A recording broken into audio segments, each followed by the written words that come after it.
You're a technician, a button pusher, a lever watcher. You've made it far enough up the ladder to avoid direct blood. The smell, though, that gets everywhere. You stand outside the chamber wing watching the morning line shuffle through. They don't know yet.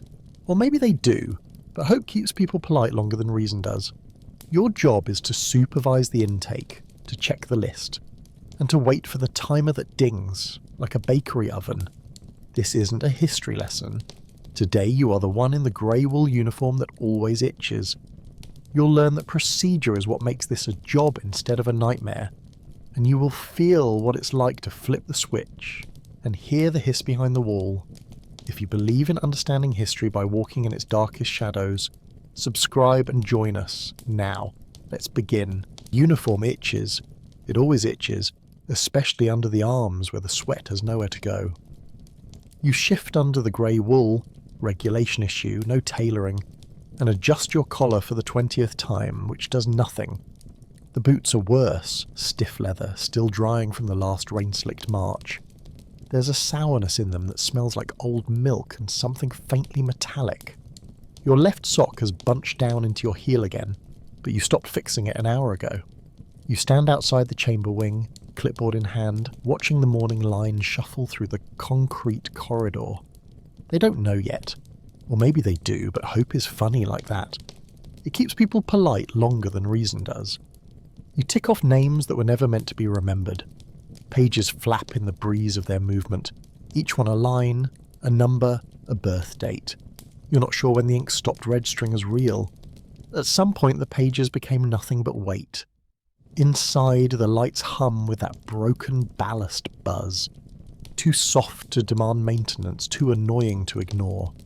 Fluorescents flicker above like dying stars. The walls are painted a dull yellow-white, the kind that tries to look clean and fails.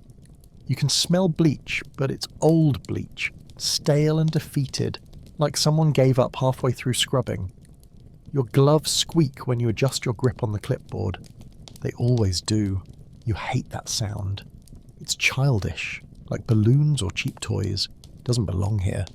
Not with the gurneys rolling past, and not with the damp tracks left on the floor.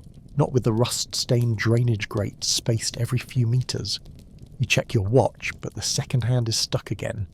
You shake it once, twice, still frozen. Doesn't matter. The shift moves forward whether time wants to or not. They call them transports. Not prisoners, not people, transports. You hear the term so often it starts to sound like weather, something ambient and unchangeable. Today's transport is large. That means sweat. That means confusion. That means questions you're not allowed to answer. You stay near the intake door, where your job begins and ends with gesture. You don't speak unless asked. You nod, you wave, you point. Sometimes you redirect, always with the same dull efficiency as someone checking coats at a funeral. The guard next to you is new. You can tell by how often he clears his throat. He still thinks it helps to prepare for something. Poor bastard. Give him 2 more days and he'll stop blinking so much. You hand him the list when asked. He doesn't look you in the eye. That's fine. You don't want to see what's there either. Later you're in the observation room. It's not what it sounds like. No padded chairs, no polished glass, just a slit, shoulder height and narrow, built into a wall thick enough to forget the world behind it. The slit has a shutter you raise and lower, like you're feeding film into a projector. You open it now, just for a moment, just to confirm. The chamber is sealed. You say this out loud because it's required, not because anyone's listening. A scratchy intercom buzzes acknowledgement. Somewhere a system logs your voice. You flick the switch on the wall. It's stiff, always takes more force than it should. You hate that part. The resistance, the way it jerks when it gives, like something trying to pull back, but it never does. The hiss starts behind the wall. Not loud, just steady, predictable. Someone once described it as the sound of air escaping a tired balloon. You don't remember who. You don't want to. You close the shutter and lean against the opposite wall. It's cold, but you're sweating anyway. You wait the required interval. Not because you care, because procedure matters more than anything else. Procedure is what lets you sleep sometimes. Procedure is what makes this a job instead of a nightmare. You hear the countdown over the speaker muffled by static. Then silence. No applause, no signal, just stillness that tastes like copper. You press your shoulder against the concrete and breathe through your mouth. The taste doesn't go away, but you try anyway. When the timer dings, like a bakery oven, you straighten your back and move to the next room. Another set of doors. Another checklist. Another release of locks that groan like they resent being touched. You don't enter. That's not your role. Others do that. You just stand there and sign off. You confirm, you affirm, you normalise. The cleanup crew goes in after. You nod to them, but they don't nod back. Their uniforms are darker. Their gloves thicker. They carry long hooks and canvas sacks and something that smells like lye. They move like janitors at the end of the world. You hear the drag of shoes across tile. Then the shuffle stops, then starts again. There's a protocol for how long the room stays shut between uses. You've memorised it. Everyone has, but that doesn't mean anyone wants to repeat it out loud. You take the pen out of your coat pocket and scribble your initials in the margin of the logbook. The paper is damp. It always is, no matter how dry the room seems. Moisture finds its way into everything here. Ink, cloth, lungs. You cough once, sharp and brief, like a question you don't want answered. Back in the side office, the radiator gurgles like it's drowning in its own spit. It never really works, not fully, just coughs up bursts of lukewarm effort and goes silent again, as if ashamed. You sit on the edge of the desk because the chair's springs collapsed 2 supervisors ago and no one's requested a new one since. Paperwork lives in the corners here, stacked, curled, lightly mouldy at the edges, some of it's in triplicate, some of it smudged with coffee rings and fingerprints you hope aren't recent. A mouse chewed through last week's inventory log. No one fixed it. No one mentioned it. You're supposed to requisition more cyanide. You pencil it in like you're noting down sugar. There's a form for it. There's always a form. You fill it out with the same care you'd use listing socks in a laundry report. And then you sign it with your real name. Your hand cramps halfway through the 5th copy. You flex your fingers, but the ache sticks. It's not the worst pain you've had this week. Yesterday your back seized up in the stairwell and you had to lean against the railing pretending you were admiring the brickwork. Brickwork no one's cleaned in months. Dust gathers on everything not bolted to a wall, on window slits, on floorboards, on the frames of photographs too faded to identify. There's one in the hallway. A portrait of some general or engineer, collar stiff, eyes off centre like he's looking past whatever's coming. You see it every day. You never stop. It's become a kind of checkpoint. You pass him on the way to the annex and give him a nod, like he's your boss. Maybe he was once. Maybe that's why no one takes it down. In the break alcove, room would be generous, there's a chipped enamel kettle that used to be blue. The handle is wrapped in cloth to keep it from burning your fingers, but the cloth is stained the colour of dried tobacco and permanently smells like old broth. You pour a mug of whatever today's excuse for coffee is and sip slowly. It tastes like rust and powdered resentment. Someone left a crust of bread on the counter, and you take it without asking. Hunger's not polite here, it's just timed. You chew and try not to think about texture. Try not to notice the way the edges grind like sand in your molars. The crust scratches the roof of your mouth, and you swallow without finishing. You leave the rest for the mice. They've earned it more than some of the men have. A siren blips twice, short, insistent, mechanical. That means Transport 2 has arrived early. You toss the mug into the bin, and it clatters against something metal, probably yesterday's. Then grab the clipboard again.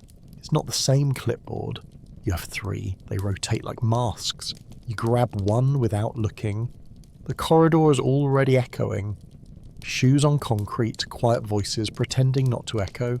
You move to your post past the stack of disinfectant drums and the mop that hasn't stood upright since autumn. You tighten your gloves again, out of habit. There's nothing left to tighten. The fabric sticks to your fingers with old sweat. You could ask for replacements. You won't. You position yourself by the gate and brace your shoulder against the wall like you always do when there's no one watching. You count the steps without realizing. 10, 12, 14. Always 14. Then the door. They look different in the afternoon. It's not lighting, so it's posture. Morning arrivals come stiff, alert, sometimes still arguing in low tones. Afternoons are slumped, sweatier, more resigned. You look away from the faces, not out of mercy, out of pacing. If you look at all of them now, you'll burn out by the third batch. You focus on the shoes. You tell yourself shoes matter. Shoes speak. You assign narratives to laces and soles. The clean ones, those arrived yesterday. The worn ones, weeks of travel, the barefoot. You don't assign those, you just move them through faster. The guard hands you the revised manifest. You pretend to read it, nod twice and pass it back. You thumb the counter on the wall and feel it click. It doesn't do anything. It's not even connected. It just gives your thumb something to do while they file past you like shadows no one asked for. You press your hand against the entry seal, cold metal with ridges that don't line up with your palm anymore. The mechanism buzzes once. You hear the internal bolt release. The hallway lights flicker. They always do right at that moment. And then the space swells with movement. You don't watch the group enter. You watch the guard instead. He's younger than you, twitchier. Keeps adjusting his belt like it might fall off. You wonder if he volunteered or was transferred. You wonder if it matters. Your boots scuff the floor when you step back. There's a red line painted across the tile that no one crosses. Not officially. Not if you want your name to stay in the safe part of the filing cabinet. You stand just behind it, clipboard under your arm, and you wait for the latch to engage behind them. They're inside now. That means your role shifts, from shepherd to spectator. You step into the side corridor that leads to the steel slit. It's cleaner here, barely. A little less mildew in the corners, a little more polish on the hinges, enough to pretend it's administrative. You open the shutter. It sticks. You press harder until it jerks up with a dry groan, like someone exhaling through rotted teeth. You don't flinch anymore. The room is sealed. The air inside is still. You see a boy, maybe 13, maybe younger, staring up at the light. It flickers. His mouth moves, but you can't hear through the glass. You close the shutter without another glance. You write secured in the margin of your form. The pen skips. You press harder. It tears the paper a little. You don't bother rewriting. No one reads these forms unless something breaks. You flip the red toggle. It's not dramatic. It doesn't buzz or clank. It just dips slightly under your finger, then returns to place. There's a delay, as always. Then a hiss, low and sharp like a tire punctured under pressure. You count 5 seconds before it becomes constant. You keep your eyes on the logbook, but the noise crawls across your skin like static. You tell yourself it's just part of the process, a machine doing its job, a pipeline, a purge. You shift your weight to your left foot, then your right. Neither helps. Both ankles ache from yesterday's stairs. The soles of your boots feel thinner than they are, like there's something in the concrete below radiating up to wear you down from the feet first. The timer ticks softly, not loud enough to anchor you, just enough to remind you this is real. When it stops, it doesn't ding, it clicks. You always preferred the click. It feels more final. Unlocking the latch takes effort. It's an old mechanism, stiff, scraped. Your fingers slide against the rusted rim, and you smell iron, sweat, and the stale echo of detergent used days ago. You step back. You don't open the door. That's for the others. The ones in darker uniforms with thicker masks. You hear the shuffling, the scrape of hooks, the soft thuds no one names. You keep your eyes on the paperwork. There's a column that just says processed. You tick the box. That's it. A line, a curve, a box filled. The smell seeps out anyway, faint but specific. It's not rot. Not exactly. It's like burned sugar and wet pennies. You pinch the bridge of your nose, not to block it, just so your fingers have somewhere to go. You flip to the next page, the next name, the next hour. Outside, the sun hasn't moved. At least it doesn't feel like it has. The courtyard beyond the gate looks the same. Grey gravel, white walls, distant watchtower slicing the sky into obedient sections. A bird lands on the wire. It doesn't sing, just shifts its feet, stares down and flaps away. You exhale through your teeth and head back to the alcove. You know better than to sit down again, and your legs might not want to get back up. Instead, you lean against the metal filing cabinet. It's warm on the side where the sun hits, cold everywhere else. Inside, you know, are stacks of reports with names like ventilation analysis and then material efficiency log. You've signed 3 of them this week.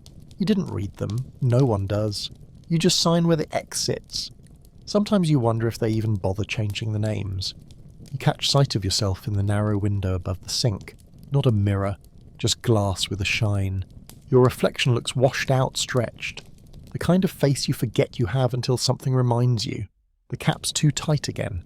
The fabric presses a crease into your forehead that you won't notice until you take it off. You adjust it, not for comfort, for protocol. You think about unbuttoning your collar, just for a breath. But the last time someone did that, they were reassigned, or discharged, or disappeared. The story changed depending on who told it. You run cold water over your hands. It smells faintly of rust and limestone. You don't dry them. You let the drip trail down your wrists, soak into the cuffs. It's the only coolness you'll feel for the rest of the day. Back in the hall, you hear laughter. Not joyful, sharp, ugly. 2 guards passing a flask back and forth near the east checkpoint. You don't look at them. They're not part of your rotation. You keep your eyes forward, count the steps to the junction, left to laundry, right to intake. You take the right again, not because it's your turn, because you're on schedule. You check the clipboard. The list is shorter now, only 6 more. You feel relief. Then guilt for the relief. Then nothing. You press the edge of the board into your side and keep walking. The intake room smells different in the late shift. Less crowd, more chemical. You recognise the sharp tang of disinfectant that never quite kills the mildew, the sour musk of old wool, and underneath it all, the constant thrum of something metallic and wet. You know that smell now. You could pick it out of a dream. The floor tiles have a tacky feel under your boots, like someone washed them with too much soap and not enough rinse. A mop leans against the far wall, head down, fibres stiff, handle cracked, where someone leaned too hard. You hear a clank, then a sliding noise. Crates being wheeled in, not cargo. Uniforms, extra linens, labels printed with block letters and stamped dates. You don't read them anymore. You just check the manifest, initial the receipt, and wave the delivery boy out like he's dropping off bread. He doesn't make eye contact. Smart kid. Your fingers feel stiff again. You flexed them in your gloves, trying to keep circulation moving. The blood takes longer now. It's like your body's figured out this isn't worth its full attention. You switch clipboards. This one still has a piece of dried crust stuck in the clamp from lunch 3 days ago. You never cleaned it. You don't know why. Maybe part of you wants to see how long it lasts. Maybe part of you's testing what survives here besides you. The next line is shorter. Families, mostly. A woman with a scarf, a man with a limp, a child holding a metal spoon like it might help. You nod. You don't speak. Your lips are cracked from the dry air, but you don't lick them. That would taste like this place. You gesture with your chin. The guard moves them forward. You count steps again. 14 to the turn, 7 to the gate. The boy with the spoon glances back once. You catch it. Just a flicker. One eye, half a second. Not accusation, not confusion. Just record-keeping, like he's making sure someone sees this. You pretend you didn't. You scratch your wrist through the glove and watch the red light on the control panel blink twice, then hold. That means they're inside. That means you flip the switch again. You do it like brushing crumbs off your lap. No ceremony, no hesitation. The hiss starts, and you don't look through the slit this time. You've already logged the room as sealed. You already signed the form. Anything else is curiosity, and curiosity here is a hazard. You stand still. You let the sound work through the air, like it's cleaning something. You focus on the ceiling. You count cracks. 16, if you include the one above the vent. You return to the alcove when it's done. You wipe your face with your sleeve. which just smears the sweat sideways. The faucet drips in the sink behind you. You don't bother turning it off, it'll start again. You pull open the bottom drawer of the file cabinet, the one that sticks, and slide in the new logs. They land with a soft thud. You shut the drawer with your hip and hear the metallic rattle echo through the room like a warning bell. No one answers. You're the only one here. Or maybe not. You hear steps in the hallway, but they don't come closer. You sit on the edge of the desk again and tap the pen against your thigh. The ink's running low. You consider asking for a new one. You don't. You'll just press harder. Another siren. This one's long. Shift change alert. You roll your neck and feel the bones click like breaking branches. You push off the desk and stretch your arms until your shoulders groan. There's a coat hook by the door. Your jacket hangs there. The outer one, thicker. The one they gave you when temperatures dropped last month. It still smells faintly of paraffin and cigarette smoke. You sling it over your shoulder, but don't put it on yet. You don't want the extra weight. Not until you have to step outside. You glance at the watch again. Still stuck, same minute, same second. You think about winding it. You don't. You've grown used to that one moment. It feels like the only honest timepiece here, one that admits nothing moves forward. You pass two men on the stairs. One nods, the other pretends not to see you. You descend slowly, knees cracking. Left one worse than the right. You tell yourself it's the boots. You know better. The air changes with each level. Warmer, wetter, more sour. You reach the locker hall and turn the latch on your unit. Inside, a second pair of gloves, half a tin of mints, and a folded scrap of newspaper from last week. You don't know why you kept it. You smooth it out, squint at the faded print. The headline talks about rail efficiency. There's a cartoon in the corner, a smiling train. You laugh once softly. It sounds wrong in your throat. You tear the paper in half and drop it in the bin. The corridor back to quarters is too quiet. The lights hum the way they always do, but there's something about this stretch, long, tiled, barely lit, that makes each step feel borrowed. Your boots scuff slightly louder here, echo trailing like a question you don't want answered. The walls are too clean, not scrubbed, just empty, as if someone forgot to assign anything to them. You smell iron in the air again, but fainter this time. Less like blood, more like the memory of it. Your shoulders ache from nothing in particular, just holding themselves up too long. You pass the security checkpoint and flash your badge without stopping. The man inside the booth doesn't look up. He waves you through with 2 fingers, like he's brushing away a fly. Your bunk is the second on the left. Sheet tucked, blanket flat, pillow folded like it's waiting for a photo inspection that never comes. You sit but don't lie down. If you lie down now, you won't get back up in an hour. You pull your notebook from under the mattress, not for writing. Just holding it feels like a habit that hasn't been banned yet. The pages are blank. They've always been blank. You never had the nerve to put anything real down. Ink lingers, ink betrays. Instead, you run your fingers over the paper's surface, rough and cheap, like every schoolbook you were handed as a child. You remember the smell of chalk, the sound of a wooden ruler cracking down a table, the way cold air rushed under doors in winter and nobody said a word. Dinner bell rings, if you can call it that, 2 hollow clangs over the loudspeaker, distorted and a half-second behind. You leave the notebook, slip your coat on and join the shuffle toward the mess hall. The hallway's full now. Workers from Block C, sanitation crew, 3 mechanics you don't know by name. Everyone walks with the same pace, slow, resigned, slightly hunched like they're dodging invisible rain. The air smells of boiled cabbage and fatigue. Someone coughs, but no one reacts. You reach the food line and take your tray, metal, dented, slightly greasy from whatever detergent they half used. A scoop of mashed starch, a ladle of something brown with flecks, bread that tastes like it used to be fabric. You take it all and don't speak. No one speaks in this line. Speaking would make it real. You sit at the far table, the one near the back wall where the pipes rattle behind your spine. You like it because it masks your chewing. You cut the starch into pieces you don't need to cut and chew each one longer than necessary. The meat, if it is meat, flakes strangely. Too smooth, too too soft. You chase it with water that smells faintly of tin. Around you, forks scrape, boots scuff, a chair squeals once as someone shifts. That's the only sound. No one clinks glasses. No one lifts a toast. You recognise the man across from you, not by name, just by rhythm. He stands early. Always finishes in 6 minutes. He doesn't wipe his mouth. Just places the fork down and walks out like he's late for something. You finish slower. You scrape the tray clean not from hunger, but because you've learned that leaving scraps invites rats. Even here, back in the bunk, you remove your coat and let it fall into the chair. It slumps the way you want to.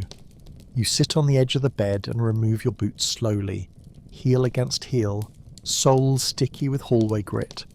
You flex your toes inside the damp socks, then pull them off and toss them into the corner where yesterday's pair still waits. You press your palms to your face and hold them there until the skin warms up, not from comfort, but from friction. Your breath smells like starch and aluminum. You rinse your mouth with the last of your water and spit into the tin cup, then place it on the floor beside the bed. You lie down fully dressed, not out of laziness, out of timing. You're due back in 3 hours. You stare at the ceiling, count the stains.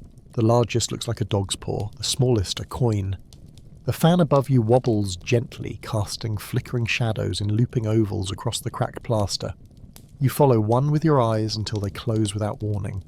Not sleep, just stillness. Just the kind of false rest your body tricks itself into when it knows this is the best you'll get. Your feet still ache. Your back pulses. Your hands twitch once. You don't dream. You hear a door close 3 rooms down. Then silence again. Then the low hum of the walls themselves. Breathing maybe. Waiting. Just like you. The knock comes earlier than expected. One sharp rap, then a pause, then another. No name, no greeting. Just the rhythm you're supposed to recognise as yours. You sit up too fast and the blood rushes from your head. For a moment the room tilts sideways. You grab the edge of the bed frame and wait for it to steady. Then you stand, boots unlaced, coat already back on your shoulders before your mind catches up. You splash water on your face, not enough to clean, just enough to prove you're vertical. The hallway is darker now, only every third light still working. It makes the walk feel longer, the shadows feel closer. You fall into pace behind another worker. Tall, limping slightly, coat buttoned to the throat. You don't speak. You follow the echo of his footsteps until he turns left and you keep going straight. The night shift is quieter. Not less deadly, just less crowded. Fewer boots on the floor, fewer chances for someone to ask the wrong thing. The chamber corridor looks the same as always. Walls too white, floor too clean. The red signal bulb above the steel door pulsing like a heartbeat no one wants to admit is there. You clock in with your card, the reader buzzes, like an insect trapped under glass, and step into the prep room. 2 other men are already there. One you know, the other you don't. The known one nods. The unknown one watches you a second too long. You look past him. The file's already laid out on the table. List of names, birth years, points of origin, all scribbled in the same clipped handwriting.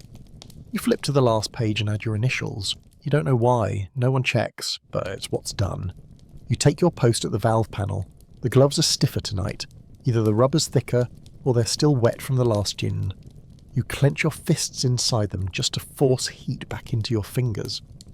The first group hasn't arrived yet, but the light over the intake door blinks yellow. En route. That means 5 minutes, give or take. You wipe the control surface with a rag that smells like vinegar and old socks. Doesn't do much. Just moves the grime around. You prop your clipboard against the wall and glance over the checklist. Not because you've forgotten anything, but because pretending to care still counts as professionalism. Vent seals. Airflow override. Gas release toggle arm but inactive. Everything's ready. You step back and rest your shoulder against the cool tile, breathing through your nose even though the air's started to sour again. When the door opens, the light shifts with it. Warmer, briefly. You don't see faces, just coats, scarves, hats. The kind of things people hold on to when they still think weather is the enemy. A child drops something verbibelhaus, maybe a tin cup, maybe a toy, and a guard kicks it aside like it's trash. You flinch, not at the sound. At the indifference, you don't let it show. You stay behind the glass partition, clipboard raised like a shield, and nod when the room is sealed again. The buzzer confirms what your gut already told you. You glance through the slit, just once. A woman stands near the back wall, her arms around two others. Could be sisters, could be strangers, does not matter. Not here. You close the shutter, you mark the log, you flip the switch. The hiss comes slower this time. A delay. You press harder. It jerks, then catches. Somewhere behind the wall, a compressor groans awake. You feel it in your feet more than your ears. A low tremor, like the building's trying not to think too hard. You stay still. You've learned not to pace during this part. Movement tempts thought. Stillness keeps the stomach from turning. You time the cycle in your head. You don't need a watch, your body knows the duration better than any clock. When the pressure gauge level's off, you step back from the wall and wipe your gloves on your thighs. Useless gesture. Just something to do with your hands before the next part. You log the end time, you check the vent status, you tick another box. The retrieval team arrives within seconds. They move in a practiced rhythm, hooks first, then masks, then the thick cloth sacks slung over their backs like luggage from hell. They don't speak to you, they don't look at you, their boots are wrapped in rags to keep the floor from smearing. You used to wonder why. Now you don't. You just hold the door and record their entry. One of them coughs, short, tight, like a threat he's too tired to finish. When the chamber opens, you turn away. You stare at the far wall, where someone scrawled initials in pencil years ago, and no one ever bothered to scrub them out. You trace them with your eyes until the door closes again. Then you breathe. Shallow, careful, you're only halfway through the shift.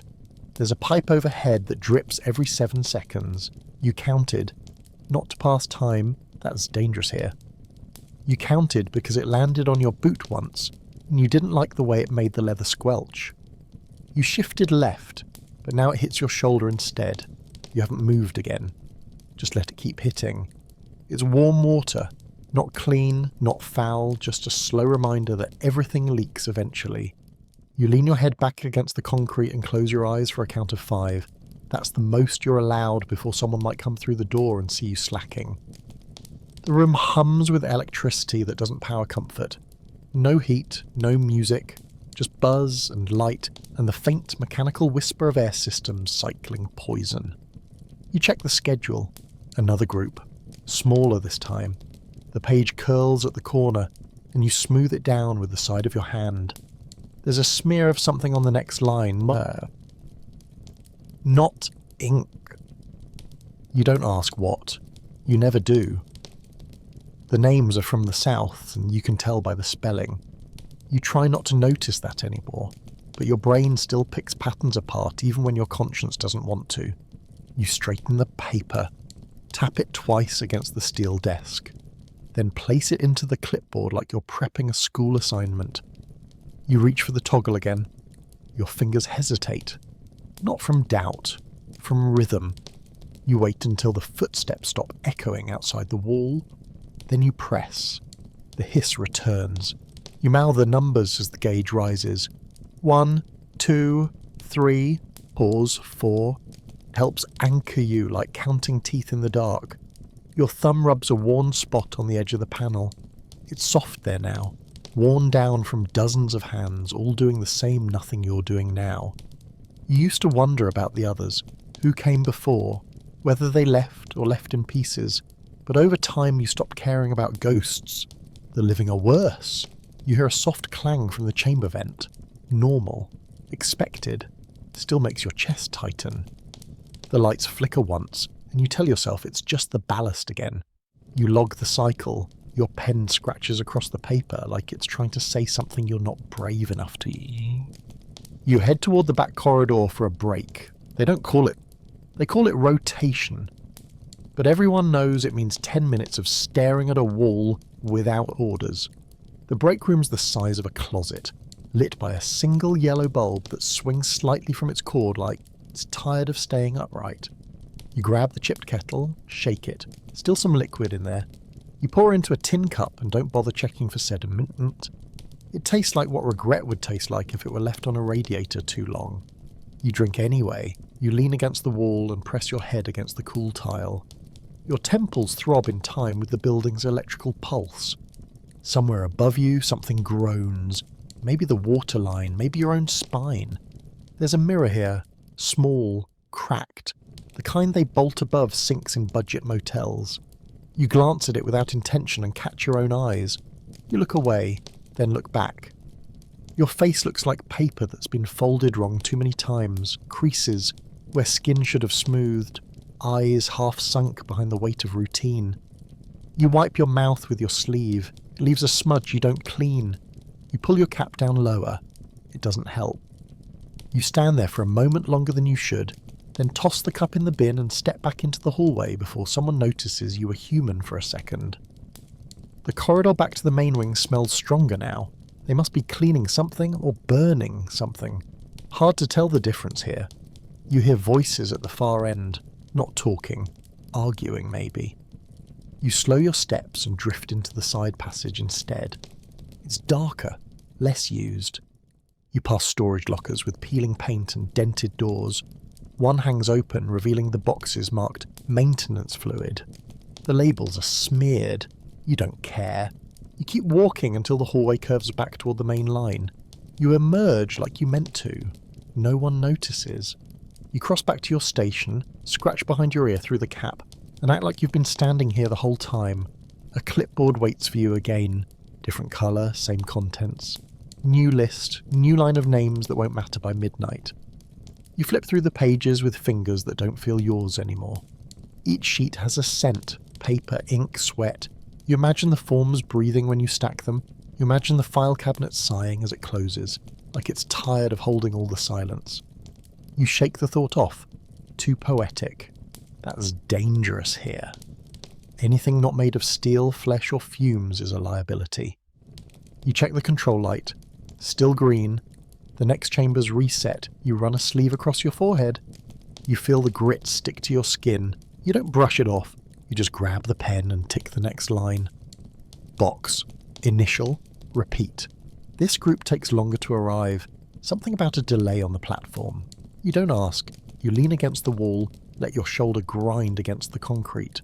The friction helps keep you upright. You read the graffiti carved into the moulding. A small notch shaped like a bird. Maybe someone thought it'd be comforting. It isn't. You listen to the hallway. Boots, eventually. Soft voices. A metal cart being pushed without much urgency. Then the knock. Two short, one long, standard. You unlock the outer gate and step back. A guard waves them forward. You nod, eyes down, scanning shoes again. It's habit now. Shoes don't cry, shoes don't beg, shoes don't haunt your sleep with faces you almost remembered. You mark them through. The woman at the rear clutches a coat too large for her. She walks like she's already forgotten where she's going. The hiss sounds different tonight. Sharper. The kind that gets under your jaw and settles in your teeth. You wonder if the mixture ratio's off. You log the reading anyway. You check the gauge twice, then pretend you didn't. Your hands twitch once, so you clasp them behind your back. Stillness looks like confidence even when it isn't. Especially when it isn't. You feel the seconds crawl over your skin. They don't pass. They land. The lights flicker again, and you keep your gaze fixed on the edge of the panel, where a crack in the paint has started to curl like a scab. You stare at it the way someone might stare at the horizon, hoping it means change. It doesn't. It just means no one painted over it this month. When it ends with a click. Not loud, just final. You hear it in your spine. Your knees unlock and you take one slow step toward the vent control. You press the lever down with the flat of your palm. It moves easier this time. Someone must have oiled it. You hate that it made the job smoother. You hate that you noticed. You scribble the log entry with too much pressure, and then the pen scratches a hole in the carbon sheet. You don't fix it. You file it anyway. You open the shutter. The air is still, no movement, just clothing, shadows, a pair of glasses on the floor, one lens cracked. You close the shutter. You don't blink. You turn toward the disposal hall. Another crew will be called in. You're not on retrieval. You're just the one who signs the door open. You wait by the junction while the team lumbers into place. Two of them joke quietly. You catch the word shoehorn. You don't want to know the context. The air from the chamber seeps into the hallway, thicker than usual. You don't breathe through your nose. You've learnt the angles to tilt your head where the smell hits less hard. Doesn't matter. It'll get into your clothes anyway, into your hair, into the cracks of your knuckles and the rim of your ears. You'll carry it home like dust, like guilt, like a coat you forgot how to take off. You push the door shut with your foot once the crew disappears inside. You stand there, alone again, facing a wall that doesn't care if you fall apart. Your fingers ache from nothing. Your eyes sting from nothing. You're not crying. You're adjusting. That's the word for it. You adjust. You reach into your coat and pull out the peppermint you pocketed from the break room 6 days ago. You unwrap it slowly. The plastic crinkles like a scream wrapped too tight to escape. You place it on your tongue and let it burn. It tastes like the past pretending to be clean. The mint is half melted by the time you get back to the side hall. You bite down on what's left, or too early, too loud, and feel the crunch echo in your head like a boot on gravel. You toss the wrapper into the bin near the checkpoint. It misses. You don't pick it up, the next guy will think it's yours either way. You pass by the intake doors again, slower now, like you might somehow shorten the next group by walking sluggish. The red light is still off. You've got minutes. You pretend not to hope they forget. You press your hand against the wall, palm flat, feeling the cold bleed into your bones. Somewhere far down the corridor, something scrapes across concrete. A cartwheel, maybe. Or a hook. You don't check. You use the lull to wash your face again. The sink in the corner gurgles like it's choking on its own rust. You cup your hands under the weak stream, watching it splash over your gloves and drip uselessly through the cracks between your fingers. You yank the gloves off and toss them aside. Not in frustration, just in habit. The water's cold. You splash it onto your cheeks, neck, back of the ears. It doesn't refresh. It just resets the sweat. You look into the mirror again. Worse than earlier. Lips paler. Eyes rimmed with shadows. You rub at your jaw, feel the stubble snag on your palm. No razors left in the supply box this week. You try to remember when you last cared how you looked. Can't. Doesn't matter. The clipboard's still on the stool where you left it. The edge is damp from the leaking pipe above. You shift it to the drier side and scan the page. 3 names left. That's all. 3 names and 1 more round. You nod without meaning to. A small involuntary contract with yourself to finish this shift without falling. You hear voices down the corridor now, sharper, less muffled. That means they're closer. You adjust your collar and grab the logbook. You don't run. Never run here. You pace, deliberate, measured, like a man in control of something he isn't allowed to touch. The gate opens again. The group is older. 2 men, 1 woman, 1 limps, 1 shakes. 1 stares straight ahead with a calm that makes your stomach twist. You nod to the guard. He barely glances back. Just gestures, blunt and bored. The 3 step inside, no struggle, no delay. You wait until the door latches behind them, then turn to your station.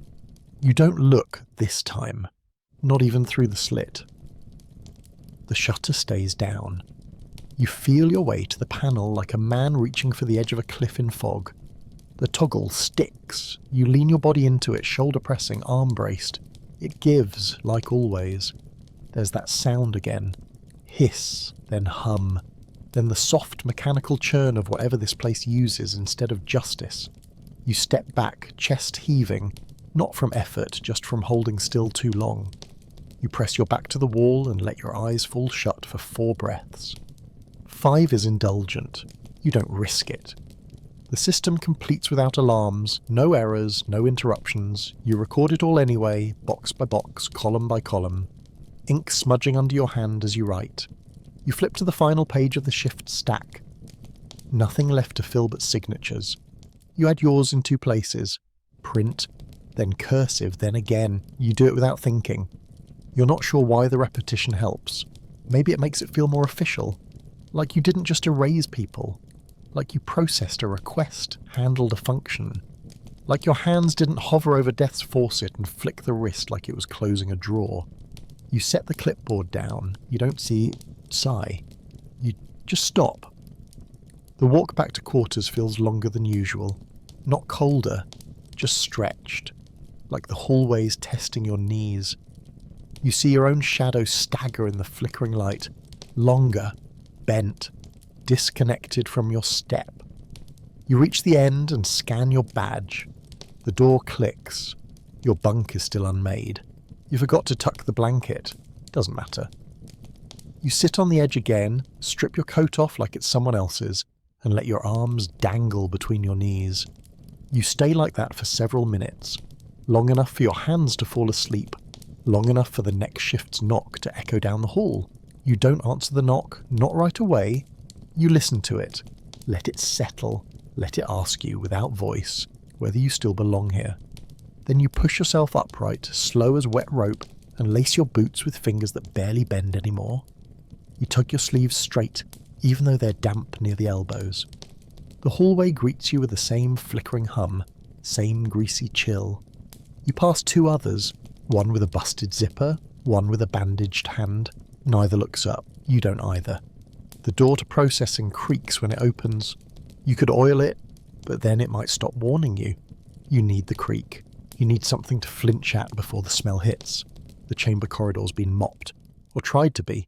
The tile's still streaked, and the air carries the tang of bleach trying to smother something bigger than it is. You breathe shallow through your mouth and feel the dryness coat your tongue like chalk. The light above the panel blinks yellow.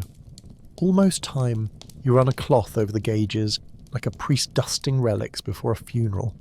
One of them sticks for a moment, the pressure valve. You tap it. It wobbles back to green. You wonder if it's lying. The clipboard's already waiting. You flip it open and scan the top line. No surprises, no warnings, just names without meaning, numbers without memory. You initial the top corner and grip the pen too tightly. The door opens with a hiss of its own. Not gas, just hinges. The group files in quietly, and maybe 10 total. Mixed ages. One has a violin case, it's empty. You know this without checking. Nobody gets to bring music through the gate. The man carrying it walks straighter than the rest. Oh, yes. Like the case gives him purpose. You don't stop him. You just count. Lips moving, fingers tapping each name as it passes. 10. Correct. You nod once to the guard. He closes the door. You log the entry. You don't look through the slit. Not this time. You grip the toggle like it might struggle. It never does. You press. The hiss comes sharp and early. You flinch. The pen clatters off the desk and rolls under the panel. You leave it. The sound is louder tonight. Or maybe your ears have given up filtering. You count again. Not numbers this time. Breaths. 14 in, 14 out. Long. Slow. Each one pressed through gritted teeth. The gauge settles. The valve stops vibrating. The hiss goes quiet like a held breath. You wait. Not because you have to. Because moving too soon feels like stepping on something sacred. Not holy, just irreversible. You reach down, retrieve the pen, wipe it on your pants, and scratch your signature into the logbook like it owes you something. You stand and you stretch. Something in your neck pops. You wince. You whisper something without sound, maybe a name, maybe a curse. The retrieval crew's late.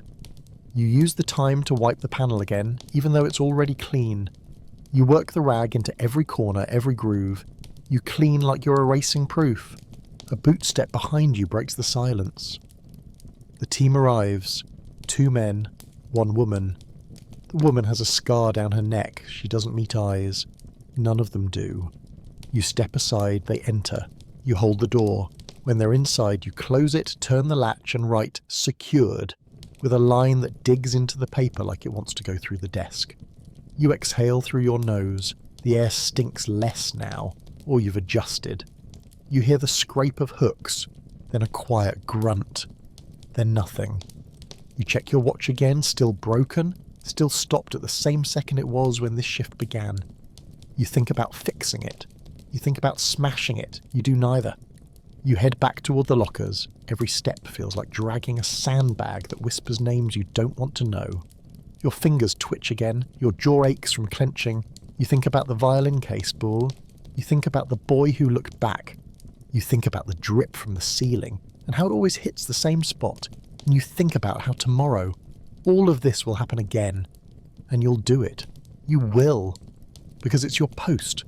Because this place doesn't need monsters, just men who never walk away. You lean your forehead against the locker door and let the cold metal press a line into your skin. It helps, anchors you for a second. The hum of the building seeps into your bones like bad music through a cracked speaker. You open the door and stare at the contents like they might rearrange themselves if you wait long enough. Same spare gloves, now stiff with dried sweat. Same bent pack of cigarettes you don't smoke. Same folded square of paper from home. Blank, never written on. You pick it up anyway. Run your thumb across the edge, just to remind yourself something once mattered enough to bring here. You fold it twice and slip it into your breast pocket, close to where your heartbeat should be. You trade gloves. The old pair lands in the trash with a soft slap. The new ones aren't new, just less ruined. You tug them on slowly, fingers sticky from whatever's seeped through your skin today. You leave the locker open. Someone will close it later. The hallway back to the main floor feels louder now. More steps. More voices. A shift ending, another beginning. You pass a man with red eyes and a lip split clean down the centre. He nods. You nod back. That's all. The air smells of soap and meat and something bitter you can't place. You breathe through your mouth again. You press your thumb against your badge to open the checkpoint and walk through before the door can hiss too long. You reach the records office without meaning to. Your feet carried you there out of habit. You stand in the doorway, watching the clerk sort papers like he's dealing cards he doesn't want to play. He doesn't look up. You don't step inside. There's a shelf to the left labelled redundant, filled with files no one will check again. You wonder if your name's in there. Probably not. You're not important enough to document, not dangerous enough to erase. You tap your fingers against the doorframe once, twice, then turn away. Down the hall you hear someone laugh, not joy, not even sarcasm, just a sound without shape, like something that escaped a throat by the mistake. You head back to the panel. The next group is smaller. 4. You read the names. All the same last name, you don't blink. You mark the sheet. You grip the clipboard tight enough that your knuckles ache. You walk slower this time, not to delay, just because everything in you resists speed now. The door creaks again. You nod. They pass. 2 adults, 2 kids. The smallest stumbles and is steadied by the taller one. You don't look at their faces. You don't need to. The room seals. You wait. You press. The valve responds without hesitation. The gas flows like it wants to, like it's eager. You count to 10 and stop because you can't make your voice stay steady in your head. The chamber makes no sound. Not anymore. They say it used to rattle, years ago, before you were posted. Now it just settles. You step back and your heel hits the wall too hard. A jolt shoots up your leg, reminding you that pain still works. You jot the timestamp, your handwriting slants, the pen scratches. You sign twice. You wipe the surface again even though nothing's changed. The lights don't flicker this time, just hum with steady indifference. You stare at the pressure gauge, willing it to tick faster. It doesn't. It never does. The quiet inside your ears grows louder. You grind your teeth just to make a sound, just to stay real. You hear the knock. The code's different. A clean-up knock. You open the shutter for a moment, just long enough to confirm, then close it before the image can settle. You open the latch and step back. The team enters. One of them is new. You can tell by how she breathes through her mouth, trying to outpace the stench. She'll stop trying soon. You nod without speaking. She doesn't nod back. Good. You don't want to be recognised. You log the time, the date, the temperature. You shut the book. You place it on the shelf with the others, spine-aligned, title face down. The wall behind the shelf is stained darker than the rest. You don't ask why. You stretch your back until something pops. Not relief, just acknowledgement that your body's still participating. The floor under your boots is warm now, not from the building, from what passed through it. The heat doesn't rise evenly. It settles in strange spots, like guilt, like memory. You roll your shoulders and reach for another clipboard, but the stack's gone. Someone must have pulled the extras. You glance at the log sheet again, then over at the spare drawer. Locked. You know the code. You don't enter it. Instead, you sit on the edge of the desk and press your thumb into your thigh until the ache overtakes the buzz in your skull. One pain pushes out the other. You close your eyes just for a second. The walls keep buzzing. The door creaks, not loudly, just enough. A man steps in with a file in his hand, tall, square jaw, eyes like flint wrapped in fog. He hands you the folder without greeting. You nod and flip it open. No names, just numbers. A transfer order. One group rerouted from another camp due to overflow. You sign. He signs. Neither of you speaks. He leaves. The folder smells like machine oil and something too clean. You slide it under the main ledger and forget about it before it finishes sliding. You stand, you stretch your neck. The vertebrae click again, sharp and dry. The lights overhead hum louder when you step into the corridor, or maybe your ears are ringing. You walk past the storage cages. One is open. A crate of boots inside, all unlaced, soles flaking from disuse or exposure. You wonder how many pairs have passed through, how many feet, how many walks to the gate and never back. You glance down at your own, still holding, barely. The laces are stiff, ends dark with dried muck. You consider swapping them, you don't. You've earned every stain on these. You pass the equipment wall, shelves stacked with canisters, gas masks, old filters that haven't been touched since spring. A layer of dust so thick it looks like ash. You reach out and run a line through it with your gloved finger. The grey smear on your fingertip looks like a wound. The hallway bends left toward medical, right toward chamber 3. You take the right. Your legs move before your brain agrees. You pass the water station. The spout drips steadily, a metronome for misery. You hold your breath when you pass it. You've convinced yourself the pipes are tainted. You're probably right. You round the corner and see the door already cracked. Someone forgot to latch it fully. You pull it shut and engage the bolt. It clicks louder than expected. Echoes down the hall. You wait for a voice. None comes. You jot a note on the wall log. Secured late. No one will question it. No one wants a conversation that might lead to explaining anything. The prep room has a fan. It doesn't work. It just spins slowly, powered by nothing but drafts and gravity. You watch it circle twice before sitting on the stool by the panel. Your thighs burn where the edge digs in. You rest your elbows on your knees and let your hands hang limp. The next list is already on the wall. 14 names, all crossed out in pencil. Strange. Someone started, then stopped. You erase the marks and rewrite them in pen. The act feels heavier than usual. The ink spreads too fast. The pen bleeds into the paper like it's confessing. You hold it upright afterward and watch a droplet pool at the tip before dabbing it on your sleeve. The next group is already on the way. You hear the rumble of boots before the signal light flashes. This time you stand a little straighter. You square your shoulders. You breathe like a man being watched. When they enter, you count again. 8. One stumbles. One clutches something wrapped in cloth. The guard doesn't care. You mark them off, step back and seal the door. The latch groans. You press the toggle. It's smoother this time. Someone fixed it. Of course they did. You whisper the numbers under your breath as the hiss begins. 6, 7, 8. Your voice breaks on 9. You stop, you close your eyes. You count backward until your teeth stop grinding. You open the shutter halfway through the cycle, even though you know you shouldn't. You tell yourself it's procedure. It isn't. The glass is fogged slightly from the inside. You see outlines, a bent arm, a shoe turned sideways, something small on the floor that might have been a handkerchief. The fog spreads, your reflection overlays theirs.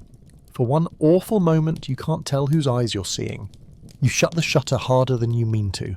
It slams with a bang that makes the clock in the next hall knock once on the wall just to say, keep it down. You don't respond, you just stand there.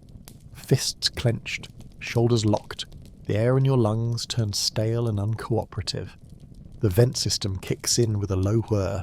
A belt inside must be loose. It shrieks like a child with no words left. You try not to hear it that way, but you do. Every time. You step away from the wall and lean over the log sheet. You sign, you timestamp, you move your hand as if nothing is wrong. Your signature looks like someone else's. You think about forging it differently next time. You don't. You flip the page and stare at the blank one underneath. Clean, unspoiled, still breathing. You close the book, press it to your chest, then set it on the shelf like a relic no one worships anymore. You wipe the pen on your pants and walk out without looking back. The corridor is empty, but not still. Air moves differently now, more pressured, more resentful. You pass the intake door and glance through the slit. A broom leans inside, upright and alone. No people, no process. Just waiting. You keep walking, your legs feel brittle, your knees sound like old rope pulled too tight. You rub your palms on your thighs, not because they're dirty, but because you need friction to remind yourself you haven't disappeared yet. You pass a mirror in the hallway, just a square of dull tin, but enough to catch your shape. You look like every man here. Same coat, same eyes, same tired way of trying not to look human anymore. You make it back to your bunk without seeing anyone else. That's rare. You unbutton your coat as you enter, each pop of thread and metal louder than you expect. You hang it on the hook. It slumps like it's exhausted too. You sit on the edge of the bed and untie your boots, fingers shaking more than usual. The laces come loose with a sigh. You pull the boots off and place them beside the others. 3 pairs now. 1 pair too many. You don't remember who left the last one. You don't ask. You stretch your feet and watch the shadows on the wall shift as the fan overhead swings just enough to disturb the light. You don't lie down. Not yet. That would mean you're done, and you never are. The door creaks open behind you, and you twist fast, hand already rising. It's just Brenner. His face is drawn, mouth pinched in that way he gets when he's too tired to lie. "They're asking for another body at the gate," he mutters. Not an order, not even a request, just information, dumped like water on a fire you thought was out. You nod. You don't ask why you don't ask why now, you just nod, stand, and pull the coat back on. It's still warm in the sleeves from when you left it. You don't like that. You follow Brenner out. His boots squeak on the tile. Yours don't. You stopped squeaking months ago. You reach the gate and the new group is already standing by the wall, 10 of them, maybe 12. Not your chamber, not your shift. Doesn't matter. Orders shift like sand here. You recognise the face of one, girl with the braid wrapped around her head like a crown. You saw her once in the intake bay. She'd smiled, not at you, at the guard's dog. You remember thinking it was the last honest expression you'd seen that month. Now she looks ahead like the wall might open and let her through. It won't. You mark the sheet. You signal the technician. You step back into the corridor and hear the lock engage. You breathe in, shallow and sharp, like every inhale costs more now than the last. You find yourself walking toward the storage hall without knowing why. The corridor yawns wider here, like the building forgot this part was supposed to be narrow. You pass crates marked vent seals, alkaline solution, linen rags. You don't touch them. You brush your shoulder against a pipe that runs low along the wall, warm to the touch and sweating faintly. The condensation leaves a damp stripe down your sleeve. You don't wipe it off. There's a bench near the fuse panel where someone left a folded cloth. You sit beside it, not touching it, not moving it, just sharing the space. You fold your hands together, fingers interlock tight enough to whiten the knuckles. Then you wait, for nothing in particular, for the weight to shift again. You think about the girl with the braid, not her name, not her voice, just that one smile, and how something so small can survive in a place built to erase things. You wonder how long she held on to it. You wonder if she still had it when the hiss began. You shake your head like it's a fly you're batting away. The thought doesn't go. You chew the inside of your cheek until copper leaks into your mouth. You taste metal, bitterness, breath. You try to remember what fresh bread smelled like. Not the stale blocks they hand out here. Real bread. Yeast and ash and the brown crust that flakes when you press your thumb into it. You can't. The memory's flat, distant, like someone else's past. Someone calls your name. Not a shout, just a dull murmur carried through the pipes. You push yourself up, knees creaking, and follow the voice back toward the main office. A man in a black coat stands by the records wall. He doesn't smile, doesn't explain, just hands you a form with red ink. That means override, special order, not logged in the main manifest. You scan the line. 5 people, 1 crate, no details, no reason. You nod, you sign, you turn. He's already gone. You fold the sheet once, twice, and tuck it under your arm. It burns there like heat through fabric. You head toward chamber 1. The room is cold when you enter. Colder than usual. You check the vent and find it half open, stuck. You slam it shut with your palm. The clang echoes. You freeze. Nothing moves. You flick the light switch. The bulb buzzes to life and casts everything in yellow. The tiles look sicker in yellow. You cross to the panel and plug in the override code. The system beeps twice, then unlocks the manual toggles. You prep the gas line without the usual process. No checklist, no secondary sign-off, just the switch, the valve, and your name already scribbled on a paper that won't be filed with the others. You stand still, waiting. Then the knock comes. The group enters, no guards, just you. They walk slower, but not afraid. More like confused. The crate is carried between them, wooden, nailed shut. No markings. You nod. No words. You motion toward the centre of the room. They follow. You seal the door. You count them out loud even though no one else is listening. 1, 2, 3, 4, 5. The last one turns to look at you before the shutter drops. You close it before the image settles. You press the switch. The hiss takes longer to start this time. You press harder. It groans like a throat full of mud, then it flows. You stand with your hand on the wall until the noise fades. Your fingers leave a print in the dust. You don't clean it. You log the time. The override sheet stays in your coat pocket, pressed tight against your ribs. You walk back out without shutting the lights off. You leave them burning behind you. You hope they buzz all night. You hope they melt the bulb. You pass a vent blowing cold air into the hallway. You stop in front of it, arms loose at your sides, and let it chill your chest through the buttons. You close your eyes and count to 10, then 20, then 30. You open them again and keep walking. You reach the back stairwell just as the next shift starts up the front. Good. That means fewer eyes, fewer greetings, fewer chances to talk. You grip the railing with a hand that's starting to blister again, not from heat, not from labour, just friction. It's from holding too many things too tightly for too long. The stairs groan under your weight. Not old wood, reinforced steel, but still they groan, like even the structure has a conscience. You climb slowly, legs dragging behind your torso, like they're not convinced this destination is better than the last. At the landing, a puddle has formed near the vent grate. You step over it without looking down. If it reflects anything, you don't want to see it. There's a window near the top of the stairwell, half covered by a black mesh screen. Through the slits, you catch pieces of the outside world. Just pieces. The back of a truck, the edge of a fence, a square of sky the colour of ash. You stare at it too long. Not because it's beautiful, because it doesn't react, doesn't judge. It just exists, high and unreachable. You tap the window frame once with your knuckle, then twice. You imagine someone on the other side doing the same. They're not, but it helps. You take one more breath, just one, and turn away before your face starts remembering how to hope. The hallway above smells different. Drier. Less chemical. More fabric. This wing stores the uniforms. Hundreds of them. All folded with a precision no one believes in anymore. The lights overhead are flickering in sync. A pattern that makes your eyes twitch every fourth beat. You don't stop. You pass by the racks, brushing sleeves accidentally, hearing the soft hiss of cloth against cloth. Some still have names stitched in the lining. You know better than to read them. You step into the back office. unlock the drawer with the key you swore you'd lose, and pull out the personnel file you're not supposed to know exists.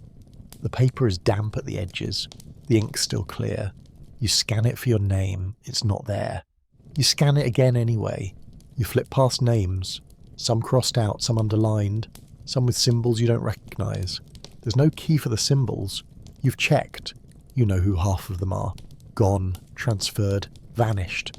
You run your fingertip under a row labelled post-compliance. Your predecessor's name is there. With a date and a dash. No follow-up. You close the folder. You relock the drawer. You return the key to the lining of your coat. Inside a torn patch you stitched closed with thread pulled from your sock. You leave the room. The air feels heavier now, like the files bled something into it. You shake your sleeves and head back down, boots tapping out a rhythm that sounds like retreat. Back at the main level, a clipboard waits on the bench where you didn't leave it. That means someone did. You pick it up. 6 names, no chamber listed, no shift time, just initials and dates of birth. The paper is too clean, too perfect, it smells like fresh print. You flip it over, nothing, you hold it up to the light. No watermark, just paper. You set it down like it might bite. You don't log it, you don't sign it, you just walk, away from it, toward the old records hallway where no one goes unless they have to. You push the door with your shoulder and step into the dark. You don't turn on the light. You know this hallway, every warped tile, every warped memory. You move to the furthest cabinet, 3rd drawer from the bottom, where the misfiled reports go. Not destroyed, not sealed, just delayed. You slide it open and feel the drag of paper on metal. You shove the mystery clipboard deep between 2 personnel audits from 2 years ago. You don't write a note. You don't create a record. You let it vanish. Let the names rest in a drawer instead of a chamber. You close the drawer slowly, softly, like you're tucking in something fragile that might wake screaming. You step back, 1 breath, then another. Then you leave, hand trailing along the wall as you walk out, because the wall feels like the only thing here that never flinches. The hallway beyond the records room smells of old glue and mould that's been scrubbed but never beaten. You step into it like crossing a border you weren't cleared for. The air shifts, colder, quieter. This wing hums differently, like the walls are made of memory instead of concrete. You pass a clock that still works, rare. Its hands move smooth, deliberate, unaware they're measuring nothing that matters anymore. You pause and let your breath fog the glass just long enough to make the numbers unreadable. Then you keep going, boots whispering against the waxed floor. No one follows. Good. You didn't leave room for a witness. You duck into the back exit stairwell and take the first few steps down before stopping. You rest your elbow on the rail and stare at the paint flaking on the wall beside you. It peels like skin in winter. Someone once etched initials into it. Not yours, not anyone's you'd recognise now, just letters. You wonder if they're still alive. You wonder if they ever came back to check. Probably not. You pick at the corner of a flake until it falls off in a soft curl. You let it drop, then you sit, right on the step, cold under your spine, cold behind your knees. You close your eyes and breathe through your teeth. Slow, sharp, dry. The way you do when silence starts pushing in too close. There's a siren 2 levels down, short, mechanical, unsympathetic. That means a shift ended, or started. You're not sure anymore which you belong to. You rise, knees groaning again, and keep walking. The stairwell turns tighter near the bottom, and the air thickens with that sour fog of metal, sweat, and something unsaid. You enter the basement corridor like a man walking into a fog he helped build. The walls are lined with pipes that click softly as they cool.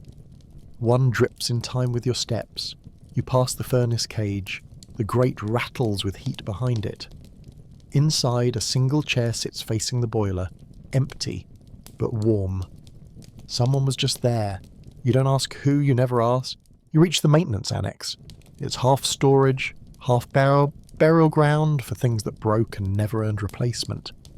A cot leans against the wall, canvas torn, rust on the legs. A toolbox sits open, filled with wrenches dulled by ash. A work coat hangs on a hook. You press your hand to it just long enough to feel the weight, then let it sway. The light above flickers twice, then steadies. You crouch by the far cabinet, the one where cleaning logs are kept. You pull the folder, flip through. The dates are off. One sheet lists a sanitation pass done 2 weeks from now. Not a mistake. A message. You tuck the page into your pocket and close the folder slowly. The cabinet creaks. You wait. No one comes. You step back into the corridor. The furnace roars louder now, like something is being purged. You walk past it, fingers grazing the railing that separates man from flame. Your skin tingles from the heat. You keep moving. You find yourself at the rear ventilation grid, tall, rusted, humming faintly with outbound air. The kind that smells like endings. You crouch, press your ear to the mesh. Nothing at first, then a voice muffled, not speaking, singing. A woman. No melody, just sound curling up through the vents like a secret not meant to be kept. You stay there too long, you close your eyes and listen until the song fades and your legs start to ache. You stand, wipe your palms on your thighs. The air's shifted again, cooler now. The building exhales. You turn back toward the stairwell and begin the climb. Slower than before. The steps feel taller, the walls closer. By the time you reach the top, your breath is ragged, and your pulse too loud. You stop at the last door, the one that leads to the outer corridor. You rest your hand on the handle, cold metal, no movement. You look through the small glass panel and see the hallway just as you left it, empty, flickering, still pretending to forget. You push the door open and step through one more time. The corridor stretches ahead like a throat without an end, swallowing sound in slow gulps. You walk it out of duty, not direction, following the same steps you've walked so many times they've become grooves. Left at the cracked wall with the rust streak. Right past the utility door that never quite shuts. Your hand grazes the concrete as you go, just to feel something unchanging. You pass a light bulb pulsing near death, its hum like a fly trapped inside your skull. The floor shifts slightly beneath your feet. Not movement, just that familiar illusion that maybe today the building itself is tilting, trying to dislodge what's been happening inside it. You make it back to the monitoring post just as another form is left on the desk. No names, just times and totals, efficiency tallies, numbers that don't feel like people unless you press your ear to them long enough. You don't. You pick it up, sign your initials, pass it on. The guard across from you doesn't blink. He has a small cut on his chin, fresh and scabbed over. Probably from shaving without water again. He smells like lye and stale nerves. He doesn't speak. That makes him better than most. You nod once, then turn back toward your panel. The valve is already prepped. Someone got here first. You touch it anyway, just to feel it resist. It does. The chamber is sealed. The red light above the latch is steady. You press the toggle. The sound starts like always. Hiss, then churn, then quiet. It's almost elegant in its simplicity. You imagine someone designed this once, in a room with polished floors and leather chairs. You imagine blueprints laid out on long tables, gloves never dirtied, and hands pointing at circles that meant intake, output, filtration. You wonder if they slept well after that, if they name their machines like they name their children. The pressure gauge hits its mark. You record it, you check the timer, you adjust the clipboard, you do everything in the right order. That's how you survive here. Not with strength, with sequence. Afterward, you step into the side hall where it always smells faintly of mildew and mothballs. You sit on the overturned crate beneath the shuttered window and let your head lean back against the wall. Your spine finds a groove in the concrete like a notch carved for someone exactly your shape. You exhale through your nose, your breath rattles, shallow. You take off one glove, just one, and press your bare palm against the wall. It's cold, not sharp, not biting, just cold enough to remind you that some things here are still honest. The stone doesn't lie. It doesn't follow orders, it just exists. You envy that. A soft noise breaks the silence, fabric against metal. You look up. A man stands in the corridor holding a folded blanket. You know him. Maintenance maybe, or water lines. You've seen him cleaning the floor like it's something sacred. He nods toward you, doesn't speak, just leaves the blanket on a bench and keeps walking. You don't follow, you don't thank him. You wait until he's gone and rise and pick up the blanket. It's heavier than it looks, still warm from somewhere. You carry it back to your bunk. You drape it over the mattress like you're tucking something in. Then you sit on the edge, elbows on knees, hands dipped between your boots. Your shift isn't over. Not yet, but you've bought yourself a few minutes. You take off your cap and rub your scalp. The skin underneath feels raw, like the cloth's been scouring your thoughts straight from the root. You lean forward until your forehead touches your hands. It's not prayer, it's positioning. You stay there until your legs start to tingle. Then you rise, shoulders cracking like a crate splitting open. You look at the door, then at the floor, then at your own hands, and then, with nothing left to stall on, you walk back toward the hiss and the form and the room that keeps breathing even when it shouldn't. The corridor back to Chamber 2 is half lit. One bulb's out, another flickers like it's gasping. You don't bother calling it in. You already know how the work order will be logged, noted, reviewed, shelved. It's the same with everything here. Delayed until irrelevance. You pass a cart someone left parked too close to the wall. Metal wheels stained. One corner of the sheet covering it is flipped up, exposing part of a coat sleeve. Small, child-sized. You don't stop walking, you just adjust your stride so the memory won't stick to the bottom of your boots. You check the chamber gauge. The needle's steady. That means it's ready. You press your hand flat against the panel, like greeting an old friend who never speaks. There's a rhythm to it now. Movement, pressure, sound, silence. You follow it not because you want to, but because not following would mean something cracks. You flick the switch and feel the valve engage. There's a hiss, same as always, but this one has an edge, a sharpness, like metal biting into wet cloth. You step back, not in fear, just instinct. Like your bones know the routine better than your brain does. The timer ticks, the gauge climbs. You mouth the numbers again. You've stopped pretending it's for protocol, it's for control. Counting is all you've got left that doesn't report to someone else. You reach 13, you stop, you stare through the slit for 1 second longer than regulation. Then you close it. You return to the hall and find the maintenance worker from earlier kneeling at the base of the wall, rewrapping a pipe with cloth and wire. You pause, not because you want to help, just to stand near something that isn't screaming or sealed. He doesn't look at you, just keeps winding, knotting, twisting. His fingers are raw, red, probably cracked beneath the nails. You nod at him. He doesn't nod back. He tears a strip of tape with his teeth and slaps it into place. Then he stands and walks away. No tools, no clipboard, just gone. You wonder if he has a name. You wonder if anyone would say it out loud if asked. You drift towards the rear junction, where the air hangs thicker and smells like damp iron. The walls here always seem to lean in. You press a hand against one just to remind yourself you're still larger than something in this place. The concrete is warm from nearby venting, not comforting, just present. You keep walking until the hallway ends at a rusted gate with chipped paint and a sign that says authorized only. You stop. You stare at the sign like it's a riddle. You turn back. You know you could open it.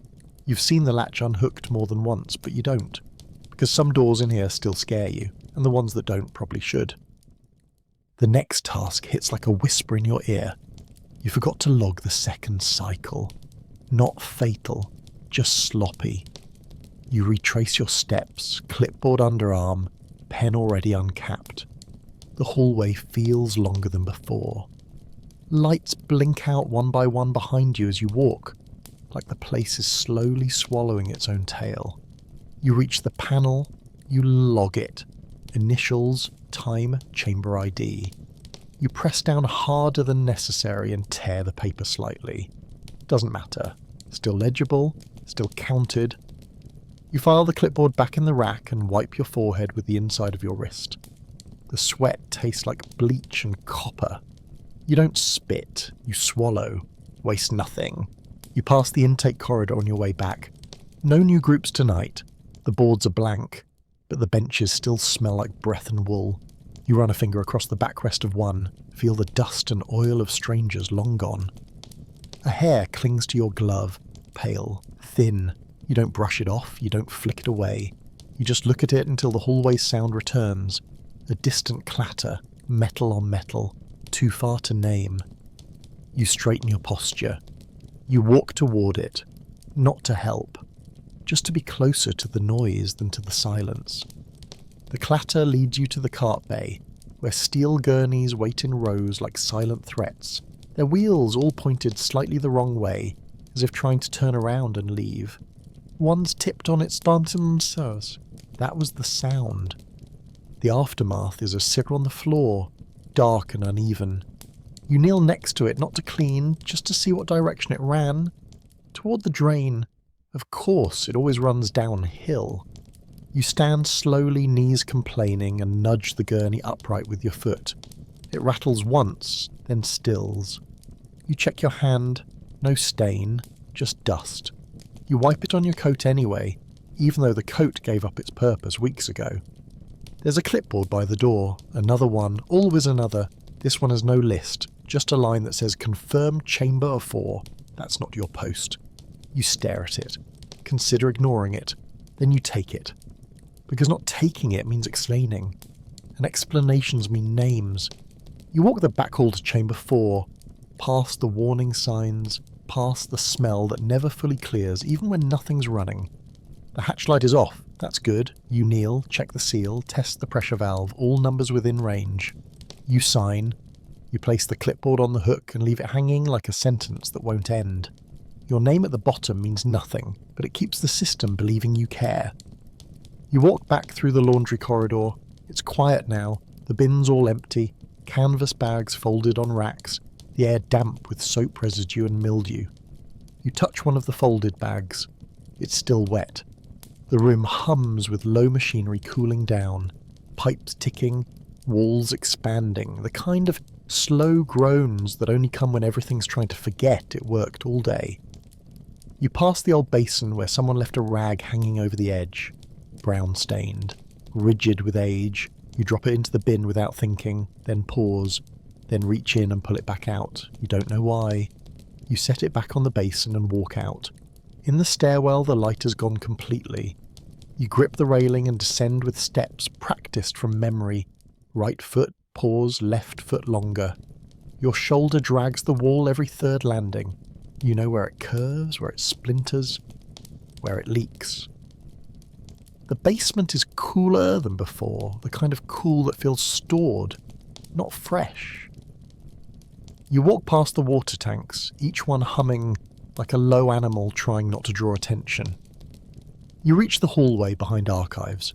No one goes here after second shift. You like that. You like how the silence here feels earned. You sit on the floor with your back to the pipes and close your eyes. You count the drops hitting the grate nearby. 18. Pause. 18. Pause. Then nothing. You reach into your pocket and pull out the folded page you tucked away earlier, the one with the future-dated cleaning log. You smooth it out. You stare at the handwriting. You trace the letters with your finger. Then you fold it tighter, smaller, until it fits behind the lining of your boot. Not to destroy it, not to hide it, just to place it somewhere real, somewhere pressure exists. You tie your boot tighter, not because it was loose, because your hands needed something to bind. You stand, you stretch. Your spine doesn't crack this time, just shifts with a sigh. You return to the surface by the east stair, the one with the chipped edge that slices if you don't step light. You pass the main office without looking in. You already know the lights are off, blinds drawn, coffee burned into the bottom of a tin pot. You make your way back to the locker bay. Your number's still on the door. Bent, scratched, but still there. You open it, stare inside, same gloves, same tin, same piece of chalk someone gave you weeks ago and you never used. You take the chalk, you close the locker. You step into the corridor and press it against the wall. One stroke, one mark, you draw a single line and nothing else. No symbols, no words, just a white streak on grey. You blow the dust off your glove and walk away. You sleep without meaning to. Not on the bunk, not on the bench. Just against the wall, sitting upright, head tipped slightly sideways like a doll knocked over, but not yet broken. Your mouth is dry when you wake, not from thirst, from air that never softens. The lights above you are different now. One's gone fully dark.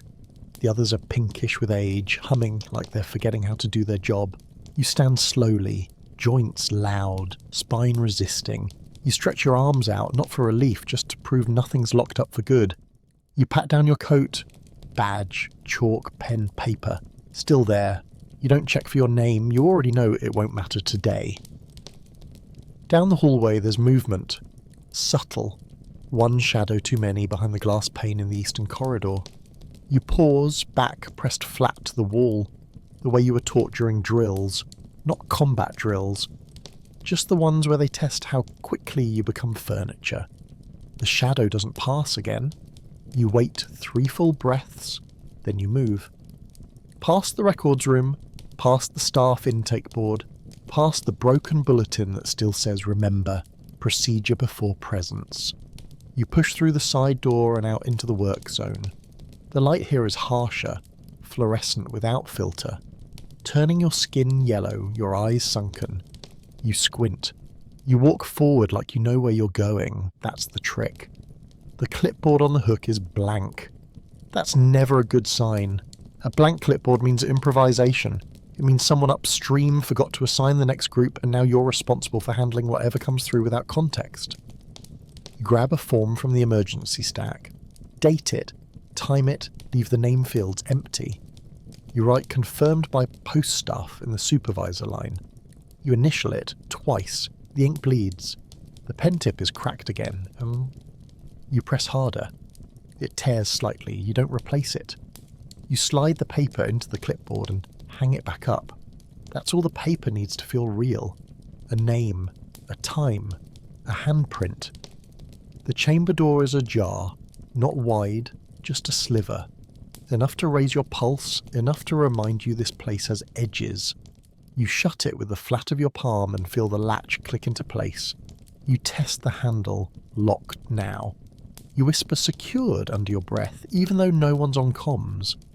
The habit comforts you in the way a repeated bruise might. Predictable, contained. You cross to the panel, you check the lines.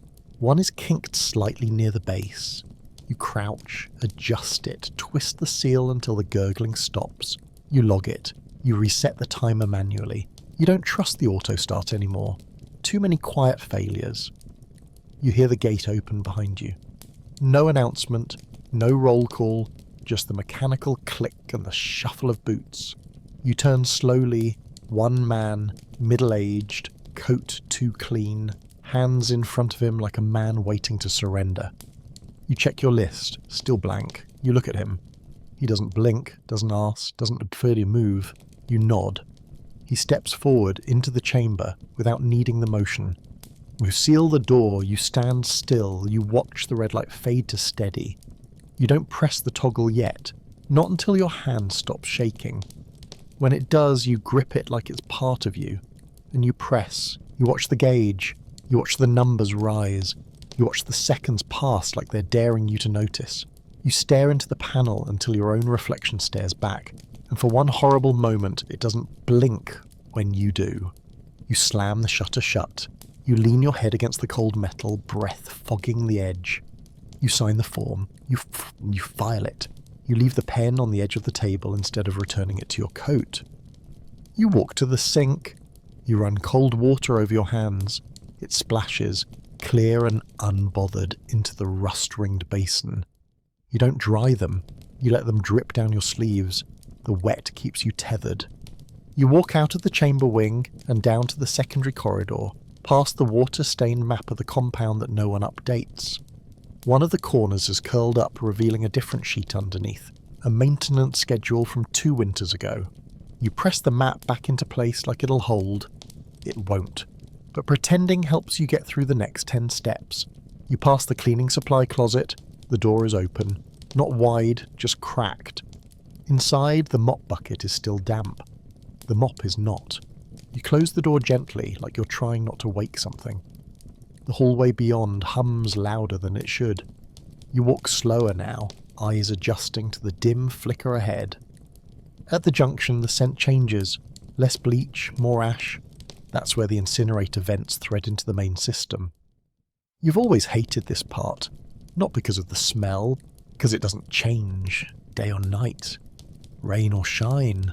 Always that same faint whisper of burnt cloth, burnt hair, burnt memory. You breathe through your mouth and trace your fingers along the wall, feeling for the hairline crack where the two panels meet. It's still there. That means this hallway hasn't been renovated. Good. The old ones are quieter.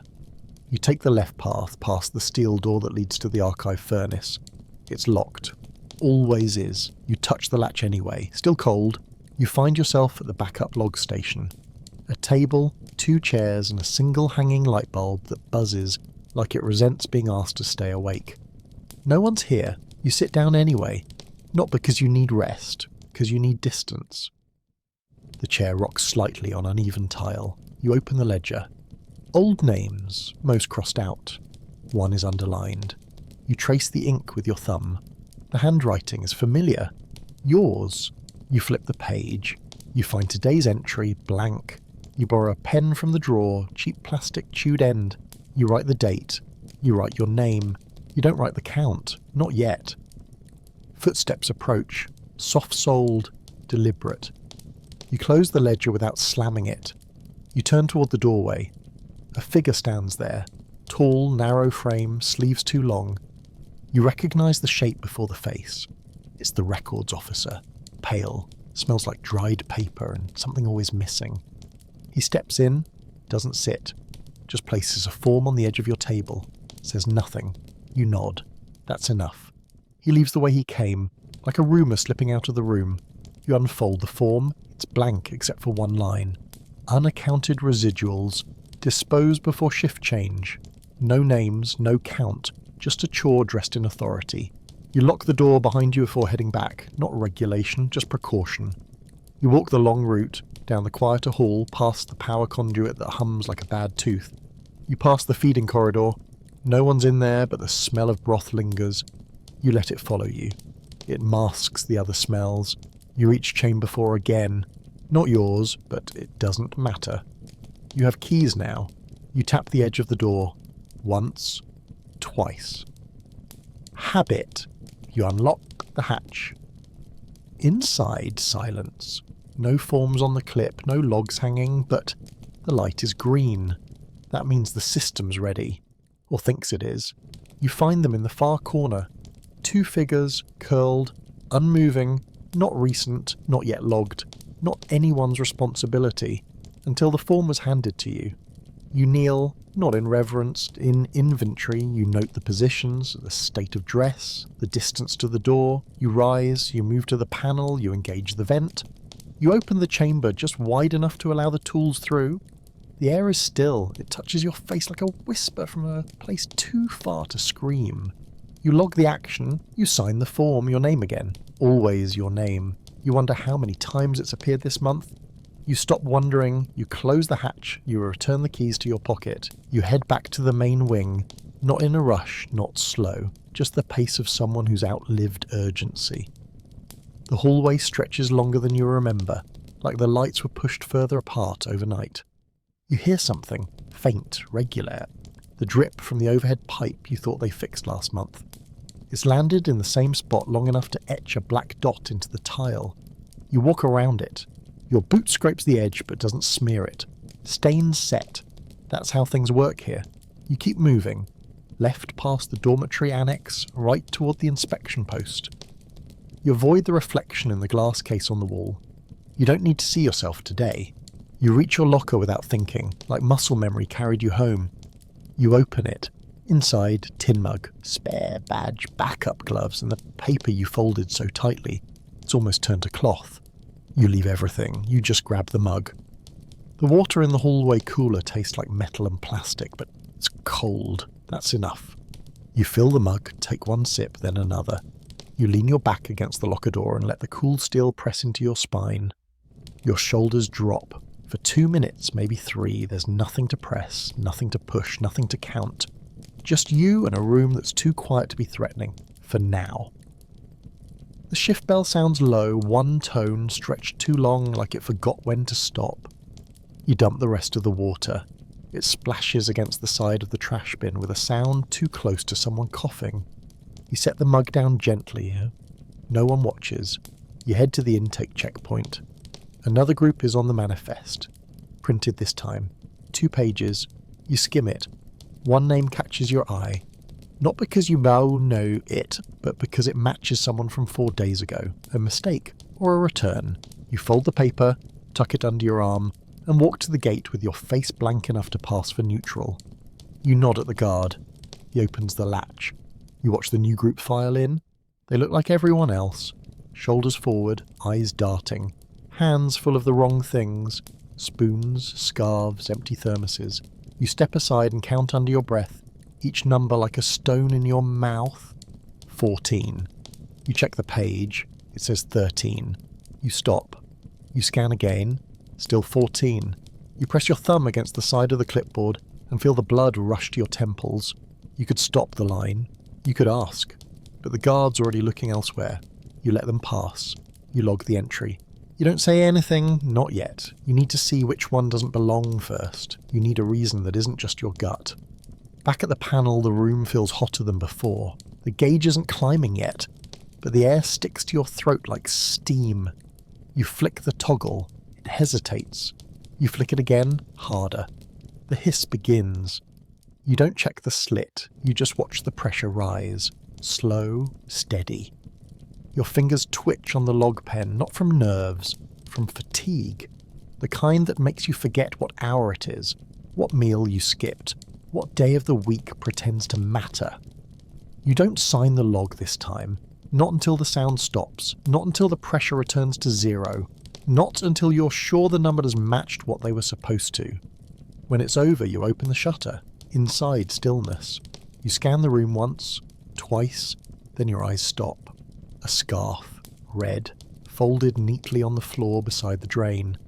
Not standard, not part of the issued kit. You close the shutter slowly, your breath catching in your chest. You don't look for the 14th face, you don't want to confirm what you already know.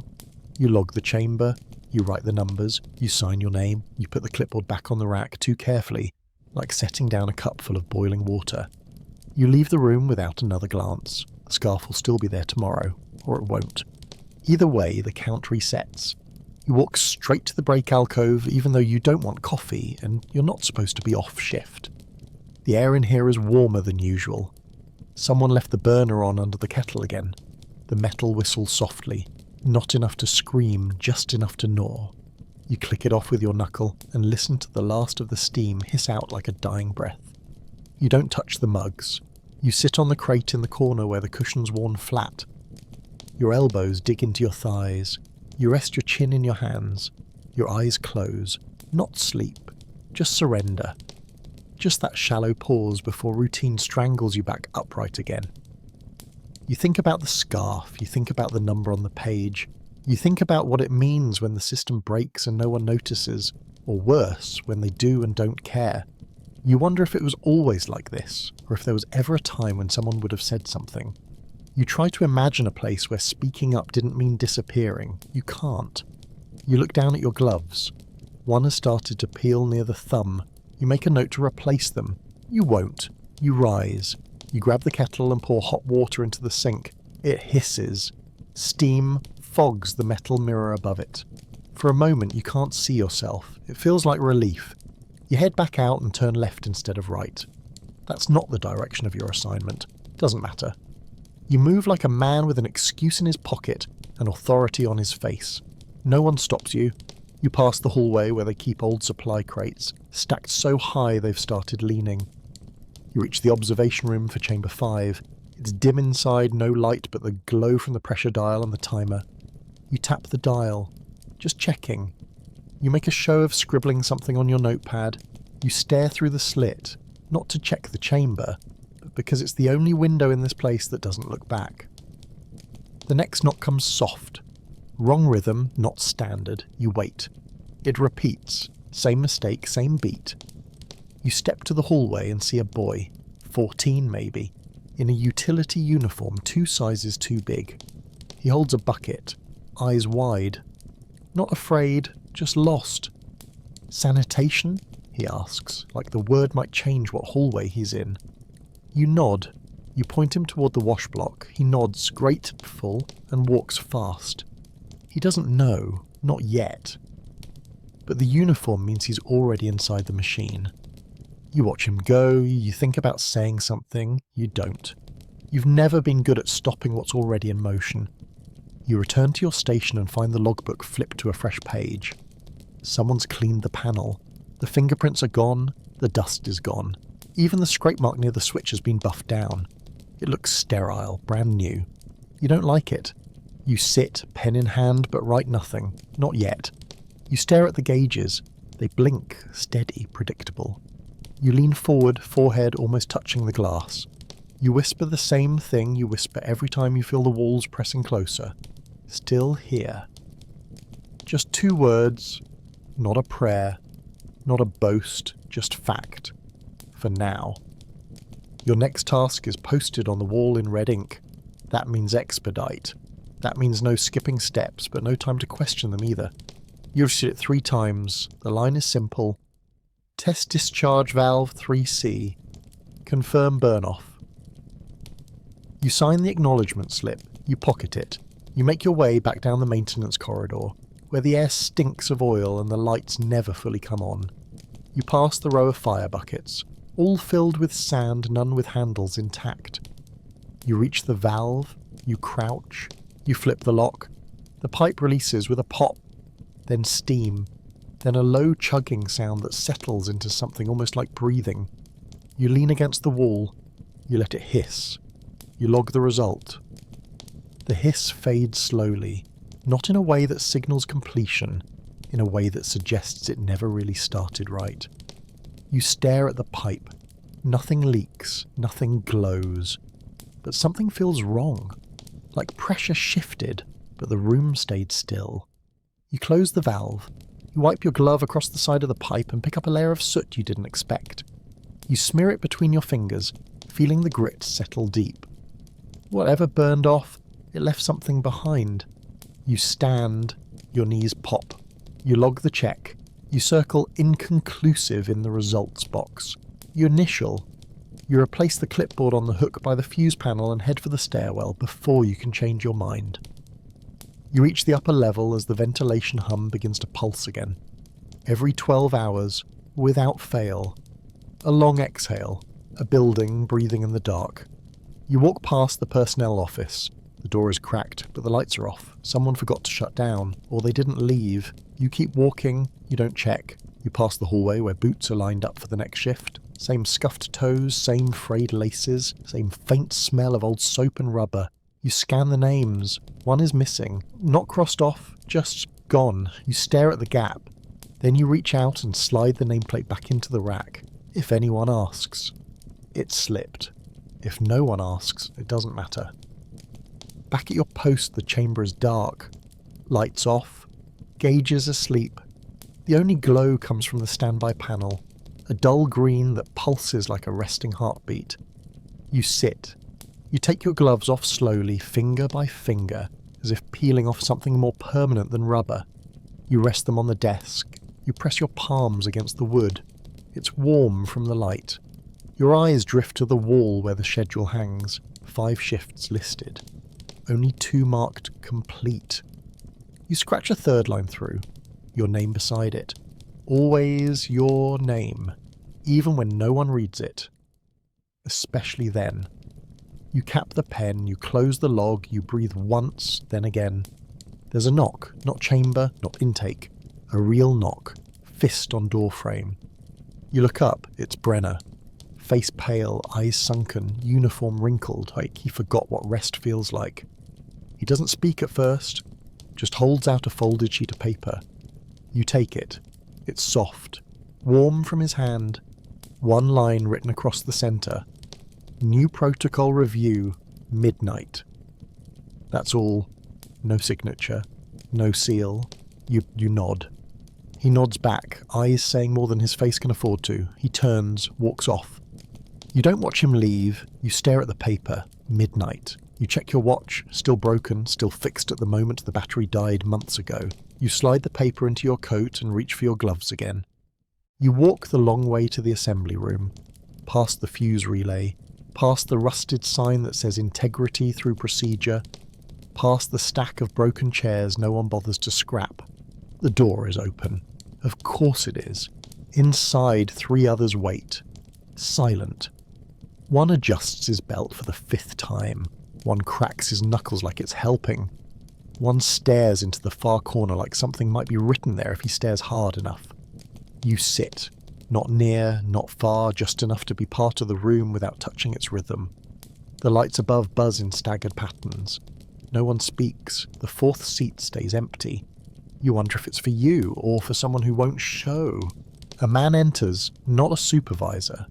Just someone wearing the right badge. He speaks without introduction. His voice is sanded flat, like someone reading a shopping list after a funeral. Protocol revision effective immediately, he says. Counts will be verified post-process, not pre. Record keeping will be adjusted accordingly, names optional. He looks at no one. His hand doesn't shake. He leaves the memo on the bench and walks out the way he came. One man rises, another sighs. You don't move. You read the line again. Names optional.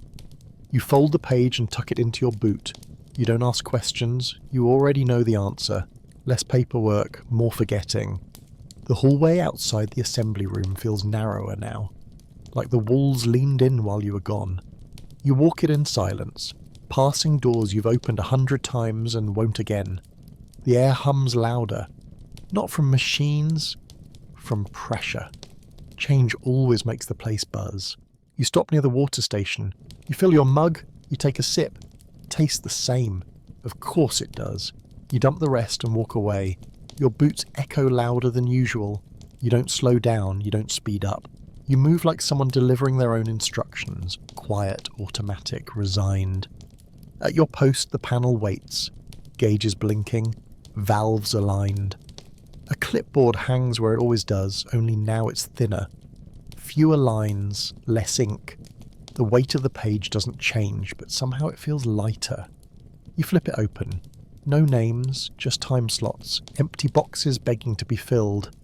You tap your pen against the edge of the table. You click it once, then again. Then you stop, you write the time, you initial the square. You hesitate. Then you put a slash through the name column. Not blank, not absent. Just gone. The paper accepts the mark without protest. The form is satisfied. The system moves on. The next group is waiting before the buzzer sounds. You see them through the corridor glass, pressed together like they think it matters. You hit the latch. The light above the chamber blinks twice, then settles.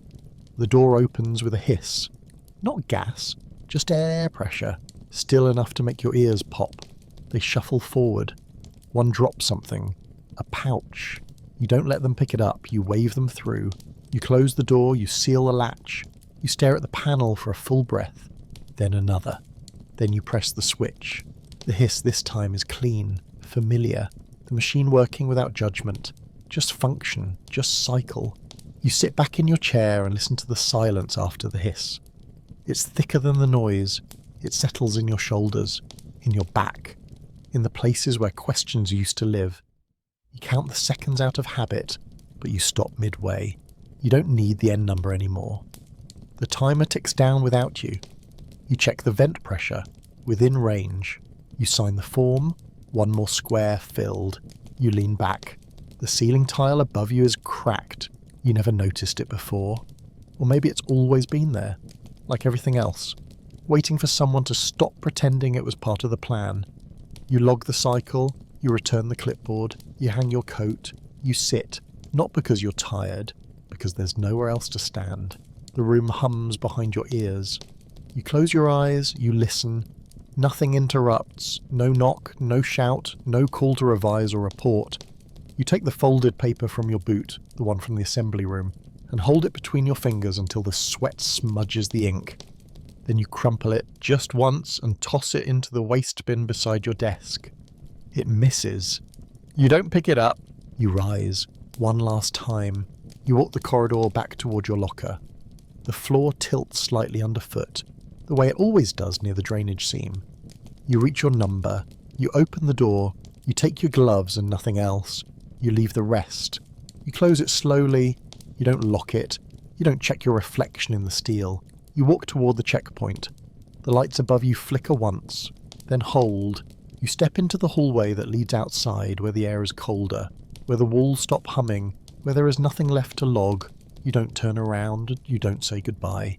You walk, and the door closes behind you without sound.